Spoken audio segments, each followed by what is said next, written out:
Good evening. Welcome to World News. I am Jessica Magaji Joseph. First, the headlines. Abuja protesters shut down minister as police fire tear gas at Eagle Square. Central African Republic and Kenya confirm outbreaks of Mpox. Tensions high in Venezuela after contested election with more arrested feared. And on sport, Nottingham Forest signed Portugal forward Silva. Now the news in detail. The Minister of State for Youth Development, Ayodele Olawande, was shouted down when he tried to address enraged #EndBanGovernance protesters at the Eagle Square in Abuja. The protesters shouted Olawande down and continued to chant Hunger Day, disallowing the minister from speaking to them. Meanwhile, after calming down the crowd, the minister said he was not attempting to shut down the protest, describing himself as a fellow comrade who had attended between 100 and 500 protests in the past. The minister also assured that he would address the police regarding the shooting of tear gas canisters against the protesters. Meanwhile, protesters have insisted they would not join their fellow #EndBadGovernance protesters at the Moshood Abiola National Stadium, noting that a few days ago, a pro-government women protesters had used the Eagle Square without interference by the police.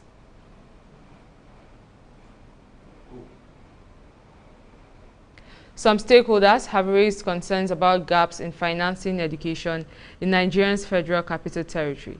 Most drawn from the civil society cycle, the stakeholders are therefore advocating more frontal and purposeful financing strategies. Hillstv correspondent is Esther Oyeyepo reports that the stakeholders were gathered at a summit on education, financing for transformation and development. The summit, under the auspices of Civil Society Action Coalition on Education for All, identified poor budgetary allocation, lack of priority in expenditure, high-level corruption and capacity gaps in planning as some drawbacks in education financing.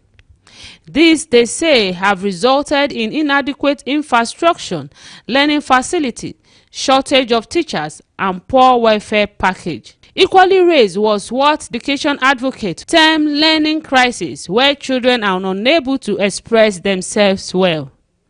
Abdullahi Salih, an inclusive education advocate, further raised concern about the lack of transparency in the education budgeting system. Budgets are documents that should be made available to any citizen that is interested. Looking at the importance of what budget represents. We as a civil society are interested in the budget so that we can make informed decisions in our advocacy. However, just as you know, a lot of things in government are embedded in secrecy, even though we have the Freedom of Information Act, which allows us access. But I tell you what, for years, we have never accessed the education budget. And that has been tough for us to make informed decisions on addressing the issues bordering on education in the FCT. Dr. Kopep Dabogat of the West African Civil Society Forum expressed need to re-strategize and reform the approach to education financing. International targets suggest that governments all over the world should try to ensure 15% of their budgetary allocation are made to education. Yet for Nigeria, we're not up to 10%. So this is a long way from where we're supposed to go. We as civil society, we will continue to advocate and demand from government to fund education, to increase its funding to education.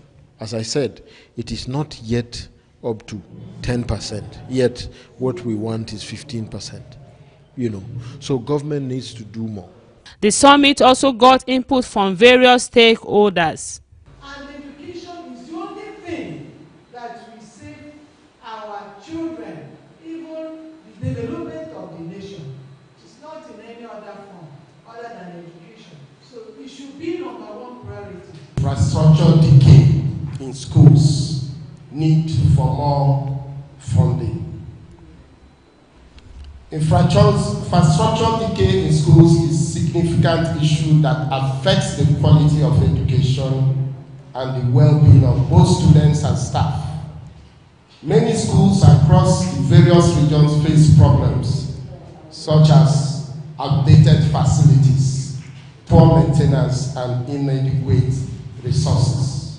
Under the UN Sustainable Development Goal, to which Nigeria is signatory, Nigeria is expected to ensure inclusive and equitable quality education and promote lifelong learning opportunities for all.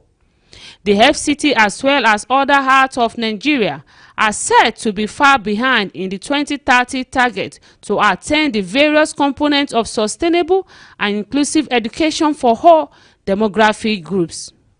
This tag, stakeholders at this forum, is caused partly by poor strategies to address further financing gaps in education.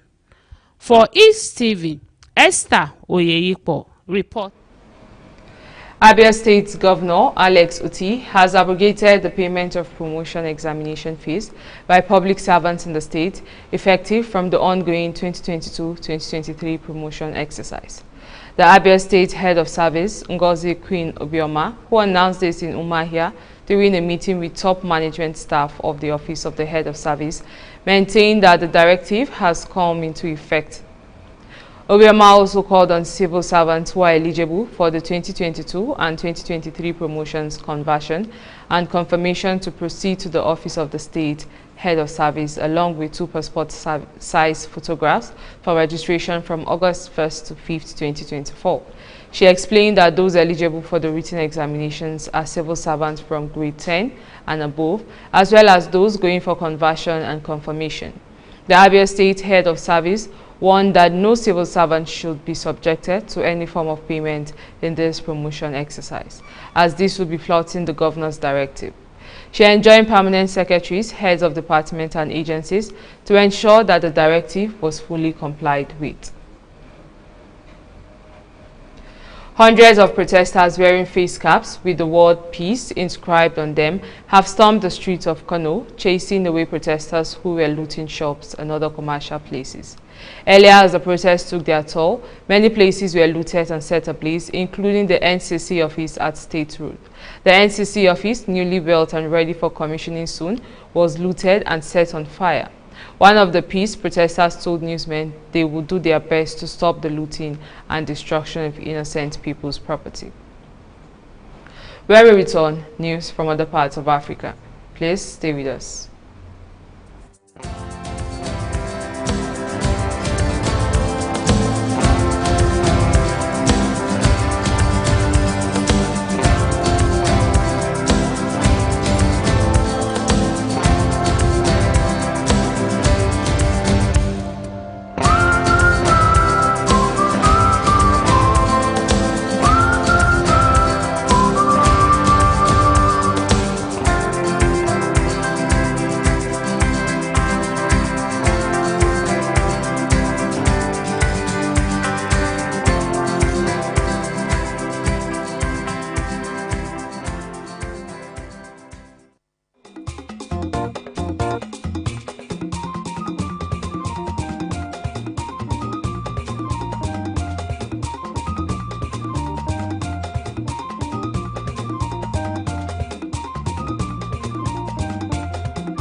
Welcome back.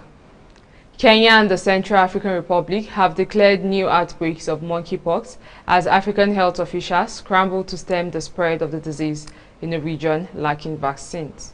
Nairobi announced the new outbreak after a case was detected in a passenger traveling from Uganda to Rwanda at a border post in southern Kenya. The Central African Republic was the first to declare a new outbreak on Monday, saying it was spreading to its capital, Bangui. Mpox became a global concern during an international outbreak in 2022 that saw the disease spread to more than 100 countries. It has Africa for decades. The World Health Organization said in November that it had confirmed sexual transmission of Mpox in the DRC for the first time.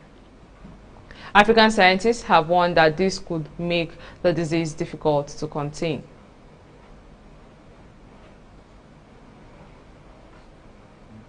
Sudan's Army Chief Abdel Fattah al-Burhan struck a different tone after a drone hit an army base he was visiting in eastern Sudan, casting doubt on efforts to bring to an end to 15-month civil war.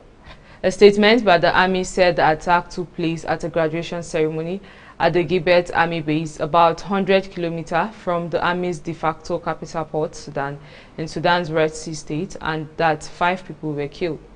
Witnesses confirmed to newsmen that Burhan has the base when the drone struck on Wednesday morning. Official sources said he remained in the area and returned to the base to speak to troops, contradicting earlier reports that he had left for Port Sudan. An advisor to the leader of the Rapid Support Forces, the army's rival in the war, denied that the paramilitary force was responsible for the strike. We move to other parts of the world after this break.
Thanks for staying with us. Shops and public transport across Venezuela shut down on Wednesday as tensions over a fiercely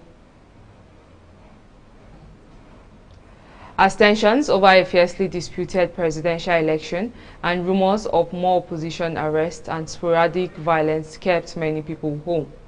Socialist President Nicolas Maduro, who has ruled since 2013, was proclaimed the winner of the Sunday vote by the Electoral Council. But the opposition says its tally of about 90% of votes shows that its candidate, Edmundo Gonzalez, received more than double the support attracted by Maduro. As the dispute entered its third day amid growing calls for more transparency, the government insisted it had not produced comprehensive vote totals at the polling station level because of a system hack originating in North Macedonia for the extended delay without providing any evidence to back that up. The US-based Carter Center, one of the few independent monitors allowed to observe the election, announced in a statement that the election cannot be considered democratic. It said the process was slanted in favor of Maduro and flawed throughout, describing the electoral authorities' failure to publish disaggregated results a serious breach.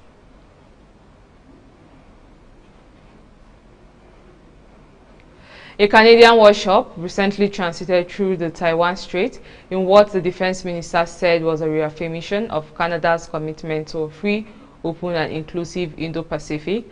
As outlined in Indo-Pacific strategy, Canada is increasing the presence of the Royal Canadian Navy in the Indo-Pacific region. Defense Minister Bill Blair said, referring to Canada's plan for the region, announced in 2022. They recently conducted a routine transit through the Taiwan Strait, the military said earlier, without specifying an exact time. China's President Xi Jinping has called for the building of strong border, sea and air defenses to protect the country's territorial sovereignty and maritime interests. Border, sea and air defense is an important symbol of China's sovereignty and a key guarantee for the country's development, Xinhua cited Xi as saying at a so-called collective study session of the Communist Party Politburo. Such collective study sessions, often conducted a month or two apart, offer clues to the current thinking and priorities of China's top political leadership. A few days after the July 2023 study session on strengthening military governance, Xi appointed the new head of the armed force overseeing China's conventional and nuclear missile. The appointment by Xi, also the military's commander-in-chief, came on the eve of the 96th anniversary of the People's Liberation Army's founding on August 1st. The June 2024 study session focused on party governance and corruption. In mid-July, the party removed its former defense minister, Li Shangfu, and former PLA Rocket Force commander Li Yuchua from the party for corruption. Up next is business. Please stay with us.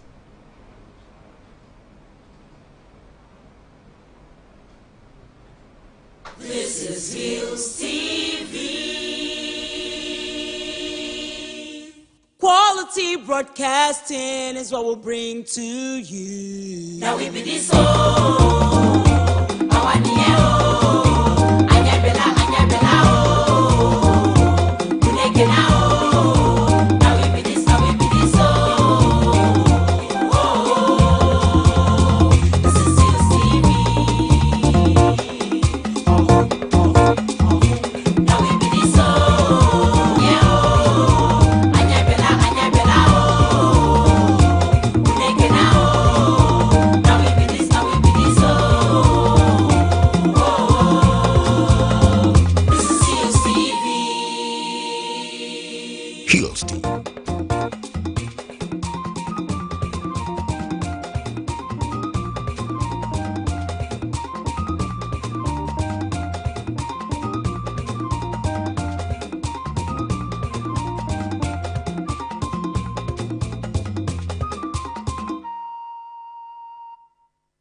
Thanks for staying with us. On business, the number of Americans filing new applications for unemployment benefits increased to an 11-month high last week, suggesting some softening in the labor market, though claims tend to be volatile around this time of the year. Initial claims for state unemployment benefits increased 14,000 to a seasonal adjusted 249,000 for the week ended July 27, the highest level since August last year, the Labour Department said on Thursday. Economists had forecast 236,000 claims for the latest week, though applications broke above the upper end of their 194,000 to 245,000 range for this year. Layoffs remain generally low. Government data showed the layoffs rate in June was the lowest in more than 2 years. Colombia's central bank cut its benchmark interest rate by 50 basis points to 10.75% on Wednesday. Its sixth cut since December as the bank's technical team raised its growth outlook for the year. The decision was backed by 5 of the central bank's 7 board members. 2 members pushed for a cut of 75 basis points, the central bank said in a statement. The decision was in line with market expectations. All 22 analysts last week said they expected the board to vote to cut the rate to 10.75%, down from 11.25%, taking the benchmark interest rate to its lowest level since 2022. Earlier, the U.S. Federal Reserve voted unanimously to keep its benchmark overnight interest rate in the 5.25% to 5.50% range, citing elevated inflation, but it signaled that a rate cut in September was possible. The technical team of Colombia's central bank on Wednesday revised its growth outlook for the year to 1.8%, up from 1.4% previously, the bank said in a statement. Still to come, sport. Please stay with us. This is Hillstv.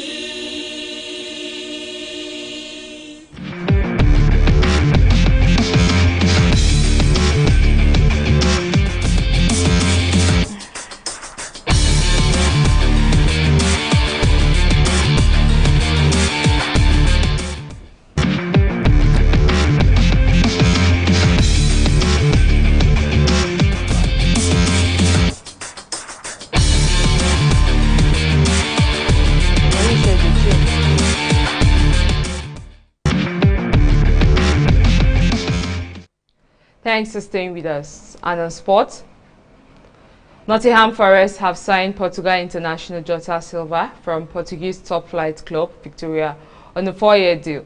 The 25-year-old forward scored 15 goals in 42 matches for Victoria last season, earning him an international call-up from Portugal boss Roberto Martinez in March for the first of his 2 caps. Forest finished 17th in the Premier League last season, 6 points above the relegation places. Nuno Espirito Santo's side scored 49 goals in the league, but the Portuguese coach was keen to add extra firepower to his front line.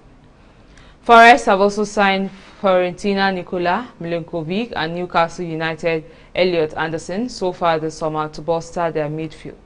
Marcos Terminic, a defender from Partizan Belgrade, has signed and been sent on loan to Olympiacos, while goalkeeper Carlos Miguel has joined from Brazilian club Corinthians. Chelsea have accepted the bid from Atletico Madrid for midfielder Conor Gallagher after he rejected a new Blues contract in June. The England international 24 is now able to negotiate personal terms after a bid of around 33 million euros, according to sources in Spain, was accepted. Chelsea are understood to prefer the sale to a club outside of English football, so have opted to accept a lower bid rather than the 45 million euros being discussed with Aston Villa in June. It remains unclear whether Gallagher will accept a move overseas, but the Londoners are ready to sell with less than 1 year remaining on his current deal. He is believed to have turned down a 3-year contract structured in a 2-year deal with an option for an extra year in June. Gallagher could also opt to leave the club on a free transfer next summer and has previously had interest from Tottenham, West Ham and Everton. Spain Carlos Alcaraz has joined 24-time Grand Slam champion Novak Djokovic in the Olympic men's single quarterfinals. But Alcaraz and 14-time French Open champion Rafael Nadal were beaten in the men's doubles by USA's Austin Krajcik and Rajiv Ram, losing 6-2, 6-4. French Open champion Alcaraz defeated Russian Roman, who is competing as an individual neutral athlete, 6-4, 6-2. Earlier, Djokovic beat Germany's Dominik Kopfer 7-5, 6-3 in very humid conditions as the Serb continued his quest for the Olympic men's single gold that has so far eluded him. And that's the sport news on World News. We move to the rest of the news after this break. This is Hillstv. Quality broadcasting is what we'll bring to you. Now we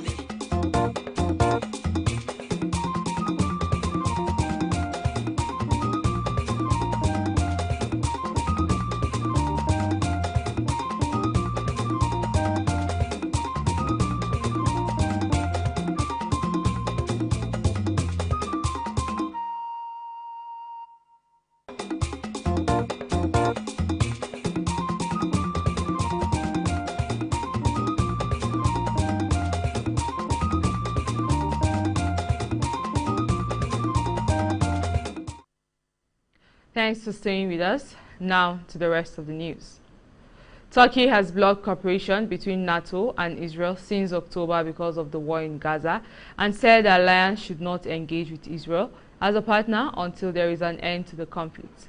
Sources familiar with the process said Israel carries the status of NATO partner and has fostered close relations with the military alliance and some of its members, notably its biggest ally, the United States. Prior to Israel's offensive in Gaza, prompted by a Palestinian militant group, Hamas' October 7 rampage, NATO members, Turkey, had been working to mend its long-strained ties with Israel. Since then, Ankara has been fiercely critical of Israel's operation in Gaza, which it says amounts to a genocide and has halted all bilateral trade.